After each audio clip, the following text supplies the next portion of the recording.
yung presidente, hindi siya makasalita. So, it will be his cabinet that will declare it. Now, may mga agam-agam, what if itago nila yung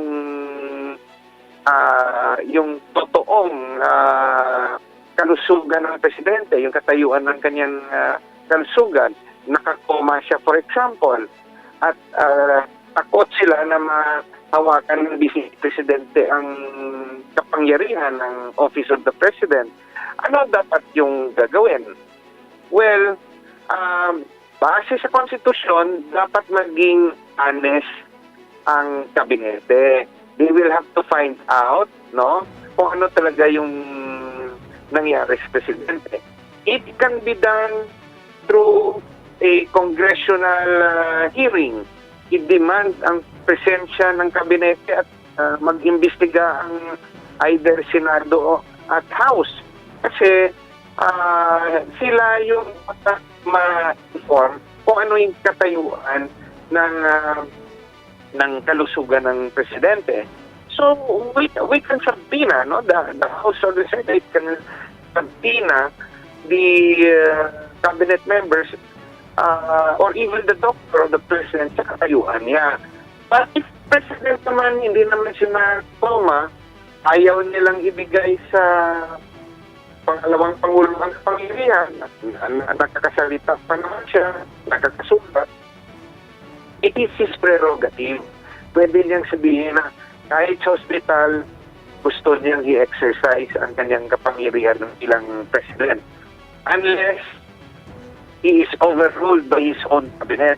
But tayo, reality-wise, do you think voluntarily ibigay ng kabinete ang kapangyarihan sa pangalawang pangulo? Siyempre, hindi.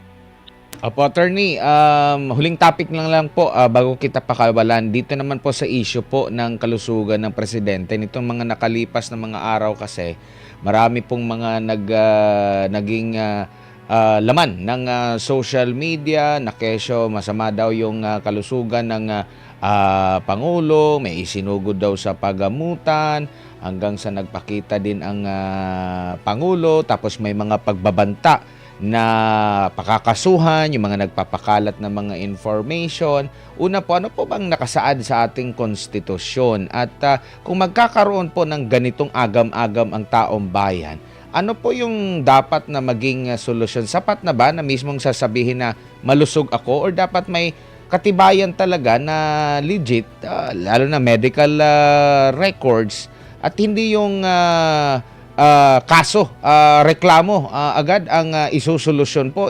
Hindi nagbigay ng kaliwanagan sa ating mga kababayan na may agam-aga po patungkol sa kalusugan ng leader ng bansa. Well, I will answer it sa dalawang parte. Yung isa legal, yung pangalawa political. Okay. Sa legal, under Article 7, Section 11, pag mayroong presidential incapacity, let's say, nagkasakit siya at na-coma siya, o hindi na siya makasalita, o na-stroke siya, nandyan lang siya sa hospital, hindi siya makatrabaho bilang presidente, may option ang presidente. One is, yung first option niya is to voluntarily declare himself na incapacitated. I-inform niya ang Senate President, i-inform niya ang Speaker of the House at sabihin niya na may sakit ako ngayon, hindi ako pwedeng gumanak ng aking tungkulin, at because of that, ibibigay yung trabaho sa Vice President. Yung second naman na option na hindi naman mag-decide ang presidente because ang kanyang kabinete by a majority vote ng cabinet members, mag-declare sila na incapacitated ang presidente at isasubmit rin nila ang kanilang report sa Senate President and the House Speaker. So, let's say, it usually happens kung nakakoma yung presidente. Kung comatose yung presidente, hindi siya makasalita. So, it will be his cabinet that will declare it.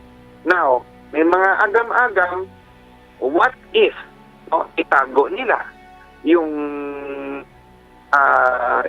totoong kalusugan ng presidente, yung katayuan ng kanyang kalusugan, nakakoma siya for example, at takot sila na mahawakan ng vice presidente ang kapangyarihan ng Office of the President. Ano dapat yung gagawin? Well, base sa konstitusyon, dapat maging honest ang kabinete. They will have to find out, kung ano talaga yung nangyari sa presidente. It can be done through a congressional hearing.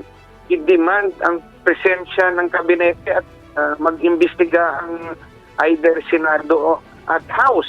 Kasi sila yung ma-inform kung ano yung katayuan ng kalusugan ng presidente. So we can subpoena, the House or the Senate can subpoena the cabinet members or even the doctor of the president sa katayuan niya. But if president naman hindi naman siya na-coma, ayaw nilang ibigay sa pangalawang pangulo ang kapangyarihan, nakakasalita pa naman siya, nakakasulat, it is his prerogative. Pwede niyang sabihin na kahit sa hospital, gusto niyang i-exercise ang kanyang kapangyarihan ng ilang president. Unless he is overruled by his own cabinet. But tayo, reality-wise, do you think voluntarily ibigay ng kabinete ang kapangyarihan sa pangalawang pangulo? Siyempre, hindi. So, on theory, iba sa reality. Now, that is my answer regarding, let's say, the issue legal, Now, sa political naman, ito yung ma-advise ko, sa lahat, sa lahat. Kasama na rin sa mga taga-suporta ni Vice Presidente. Huwag po tayong mag-antay araw-araw at ginawang chismis yung bagay na ito. Whatever happens to the sitting president, hindi naman yan na itatago, Na let's say, may nangyari sa kanya na hindi na siya talaga makaperform. But let us not also wish I mean, mas sa tao kasi wala naman sa taste yun, Pangit naman sabihin nila na yung mga taga-suporta ni Vice Presidente ay masama mag-isip. Yung bagay ito, destiny, God's will, kung ano mangyayari. Let us just focus on what is legal at yung what is legal is 2028 election. So, if we believe na there should be a change of leadership, may binibigay sa atin ng institusyon na paraan, and that is election. Anything else outside the election, destiny yan. So, patuloy tayo ng ating buhay, huwag yung mag-abay na para tayong abang na chismoso na nag-aantay na may mangyari outside the Constitution. So that is my advice on the political side.